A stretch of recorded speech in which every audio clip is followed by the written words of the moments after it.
This video is made possible by the Great Courses Plus, an on-demand video learning service. You can learn from the world's best professors on the Great Courses Plus. Now, if you're enjoying this sort of video, you should really check out some of their extensive content on politics or economics, or if you'd like to learn more specifically about the coronavirus, they've got a lecture all about viral intelligence. It's a great watch, worth checking out.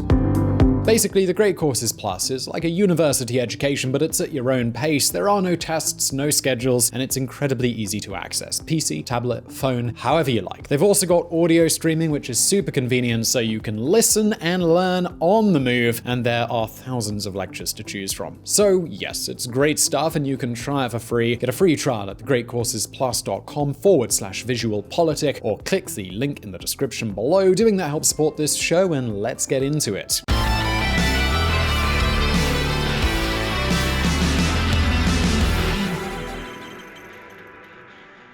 The European Union is the perfect scapegoat. When things go well in a European country, national governments like to take credit, but when things go wrong, well, it's Europe's fault. This applies equally to both left and right governments. During these days of quarantine and coronavirus, we have all heard the same complaint. How is it possible that the European Union has done nothing to help in this crisis? And the real question is, well, what could it do? I'm serious. I mean, think about it for just a moment. For example, health budgets are the responsibility of individual nations, and the same goes for healthcare systems. Many people think that the whole of Europe has a completely public health system, but that is not true. In fact, there are two major models of healthcare, the Bismarck model and the Beveridge model. The Bismarck model is based on public and private insurance agencies. For example, I live in the Czech Republic and I have to choose an insurance company. Prices are regulated by the state, so if I have a problem tomorrow, I can choose a private hospital and my insurance covers all or part of the treatment. That's the Bismarck system. However, if I lived in Spain, the state would cover the full cost of the treatment and I could not choose the hospital. That's because they have the Beveridge model, which is based on the British model. And health budgets differ as well. For example, intensive care. In Germany, they have 29 intensive care beds per 100,000 inhabitants. In Spain, it is 9.7, and in Finland, it's 6.1. But that's not all. Let's examine the main measures for combating coronavirus. Well, we're already seeing them. Quarantine, self-isolation, coordinating the police, closing borders, and well, they're all national measures. Where Europe does have a role is in recommendations and warning systems. And you can already see that some member states, such as Spain, choose to disregard them.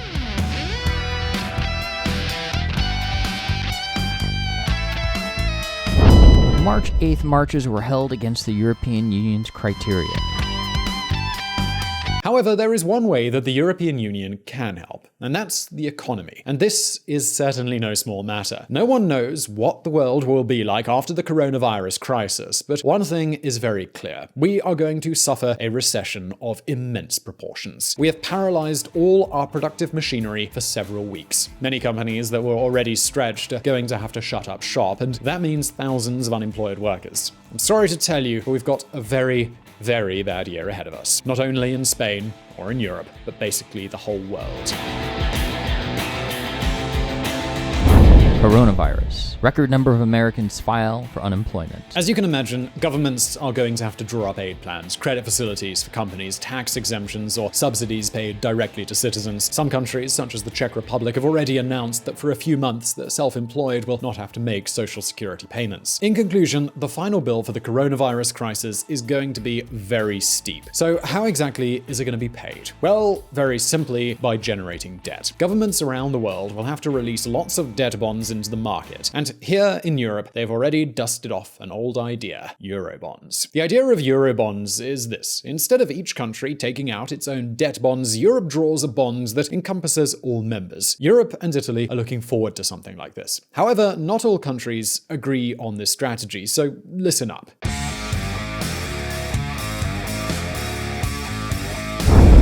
Germans and Dutch set to lock EU Corona bonds at video summit. And I know what you might be thinking. You've seen this movie before. This is one chapter in the continuing saga of Northern Europe versus Southern Europe. The countries of the North are in favor of austerity, and the countries in the South are in favor of spending money as if there's no tomorrow. Again, we return to the tension within Europe. And believe me, we're not talking about empty words. For example, Portugal's Prime Minister has said that the Netherlands' stance is disgusting, and the Spanish media has already started started preparing their keyboards against the Netherlands and Germany. So the question is, are we really talking about solidarity? Are Holland and Germany really the bad guys in this movie? And to what extent are Eurobonds, or as they are now called, Corona bonds, a good solution for the Corona crisis? Well, today we're going to answer these questions. But first, let's take a look at some history.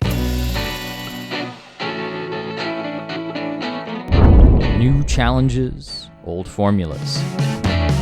The 2008 financial crisis was met with a debt crisis. At the time, Portugal, Italy, Greece, and Spain needed loans. And yes, I put them in that order because the international press called these countries the pigs. Not because they were pigs, but because it was P for Portugal, I for Italy, G for Greece, and S for Spain. Well, the pigs needed money. And what does a country do when it wants to borrow money? It usually goes to issue debt bonds in the market. That is, you as an investor buy a piece of paper that says that Spain, or whichever country's turn it is, will refund you what you have been loaned with interest. The problem? Well, there are countries that simply don't pay back those debts. And believe me, if a company owes you money, you have a problem. But if the one who owes you money is a nation, you'd better start praying. Want an example? Well, I'll give you an example. Investors brace for losses in Argentina debt talks. Exactly. Thousands of investors who lent money to Argentina assume they have lost that money. And those who dare to claim what Argentina owes them risk being called vulture funds, financial terrorists, and many other even stronger names. In this case, we could say that Argentina has a high risk of default. So what happens when a country has a high risk of default? Well, you have to pay a higher rate of interest on the loan. In other words, I don't trust that you're going to give me back what I've lent you. But if you promise me you're going to give me back a lot more than I've loaned you, maybe I'll be willing to take the risk. That explains why Argentina's 10-year debt bond has an increased rate of 30%, and the interest Germany typically pays is 0.37%. That's right, if you lend money to Germany, not only do they not give you interest, but you have to pay them. And why? Well, because everyone trusts Germany. And you're probably thinking, well, how do you measure a country's risk? Who measures this default risk? Well, this risk is measured by specialized companies called rating agencies. There are three main ones: Moody's, Fitch, and Standard & Poor's. These agencies study a country's accounts, its economic structure, companies, and calculate how possible it would be to recover the debt. After the 2008 crisis, huge countries, such as Spain, had huge deficits. This meant that the government was spending a lot more than it was collecting in taxes. Add to this unemployment, structural problems, and corruption. And Spain has a very high risk of default. So, well, how does that play out? Well, there's a very high interest rate on that outstanding debt. To give you an idea, in Spain, even today, interest on debts is the third largest item in the state budget. In other words, if you're not Germany, borrowing money can be very expensive. But wait a minute, because there's another alternative. Instead of releasing debt bonds into the market, we can borrow from a friend. In this case, the friend is the European Union. Yes, we're talking about the dreaded financial bailout. A bailout is a very low-interest loan. And you'll say, so, well, where's the catch? Well, yes, the economic cost is low, but the political cost is very high. Basically, when the European Union rescues you, it says, all right, I'll lend you the money, but I'm going to monitor what you do with it because, I don't trust you. And believe me, in those years, Europe had every reason not to trust the pigs. For example, while Spain was going through its worst economic crisis, Madrid was promoting itself as a candidate to host the upcoming Olympic Games. That's not to mention all the cases of corruption, companies that compete for privileges, and the list goes on. In other words, the last thing Spanish politicians wanted was for some gentleman from Brussels to be checking their accounts. During these years, the expression "men in black" was coined. These men in black were the evil European bureaucrats who came to tell the poor Spanish politicians what they had to do. And that's when the European Commission, supported by Spain and Italy, came up with the idea of the century. The EU Commission proposes Eurobonds as crisis weapon. In other words, investors didn't want to lend to the pigs because they didn't trust them. But they did want to lend to Germany. Eurobonds would be a bond that would combine debt from solving countries with debt from unsecured countries. I mean, it was a way to hide bad debt and good debt in one package.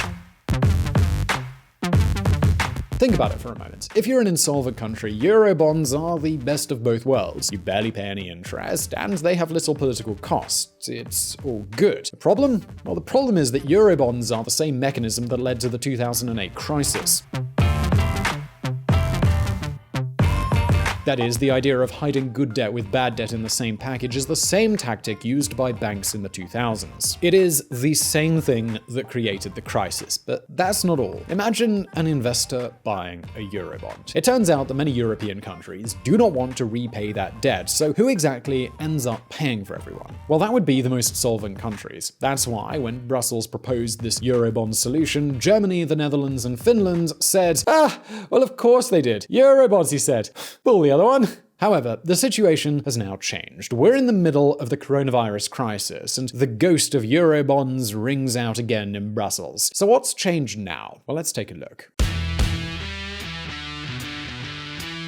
Transparency? No, thank you. Coronavirus resembles the 2008 crisis in one aspect. It has hit every country in the world, but each has reacted in different ways. At the time of making this video, Germany has more than 130,000 infected and 3,000 dead. Spain, however, more than 160,000 cases and 17,000 dead. Luxembourg has the highest number of infected people per capita, however, they don't even have overcrowded hospitals. In fact, they're already accepting sick people from northern France. And no, it's not a matter of being rich or poor. For example, the Czech Republic and Poland are less wealthy countries than Spain or Italy. However, they are facing the crisis with barely any deaths. Of course, we don't know what could happen in a few days, but at this point in time, it seems reasonable that Spain and Italy must be doing something wrong. That's a shame, but that's also something we talked about a couple of days ago on VisualPolitik. The truth is that, like the 2008 crisis, the coronavirus crisis will be paid off with huge amounts of debt. GDP falls, tax revenues fall, and public spending goes up. Every state in Europe is going to have to issue debt, and this is where Brussels comes to the rescue. ECB announces €750 billion pandemic emergency purchase program, PEPP. And again, we're talking about a bailout with low economic interest, but a very high political cost. Because when the European Central Bank lends you money, it wants to know what you're doing with it. And that translates into spending cuts. And this is where we get into the most ideological part of this story. Both Spain and Italy have boosted public spending. In the case of Spain, the government is a coalition of socialists with Podemos. Podemos is a political party that emerged in 2014 to oppose the conditions imposed by Europe after it rescued Spain. It's very hard to think they are going to accept those conditions now. In other words, the president of the Spanish government, Pedro Sanchez, will now face a dilemma. Either he changes government partners or calls new elections. The first thing would be very difficult, the second thing would risk being thrown out of government. And it's a similar story in Italy. In this case, we have a five-star movement government. The five-star movement is another political party that emerged to oppose the conditions imposed by Europe after Italy received bailout payments. Again, it's very hard to imagine them welcoming the men in black. In other words, it is likely that both Spain and Italy would have to call new elections. And of course, given how both governments have managed the coronavirus crisis, it's highly likely both governments would lose. So the only politically viable solution they're left with is this. Corona bonds could bail Europe out, tied together. In other words, both the governments of Spain and Italy do not want to be held accountable to Europe. They expect help with no compromises, and that's how we arrive at the tense European video conference. In the Spanish newspaper El País, there is a transcription of some of the most complicated moments. It records how Spain proposed the Corona bonds as the only solution, and Angela Merkel, in a conciliatory tone, said the following. The rescue mechanism is a very good instrument. In the end, it's the one which is going to help you. Don't be so critical. If what you're waiting for are the Corona bonds, they're never going to appear. My parliament wouldn't accept it. You're generating expectations that won't be met and delivering messages of division. Angela Merkel, German Chancellor. Of course, there are two ways to view this discussion. The Spanish press is spinning it like Northern Europe doesn't want to help the South. However, there is another way to look at it. We could say that both Spain and Italy do not want to be forced to call new elections and are willing to do anything to prevent it. So now the question is for you. Do you think that Spain and Italy should accept Europe's help, even if they have to call new elections? What's more important, saving economic goals or saving political goals? Well, leave your answer in the comments below. And I really do hope you enjoyed this video. Please do hit like if you did, and don't forget to subscribe for brand new videos. Also, please do check out our fantastic sponsor, The Great Courses Plus. I'm linking to them below, and thank you for watching. If you want to learn more about politics and world affairs and hear some more of my lovely voice, come check out the Reconsider podcast, where we don't do the thinking for you. Find Reconsider at www.reconsidermedia.com or on Apple or Google Play or your favorite podcatcher.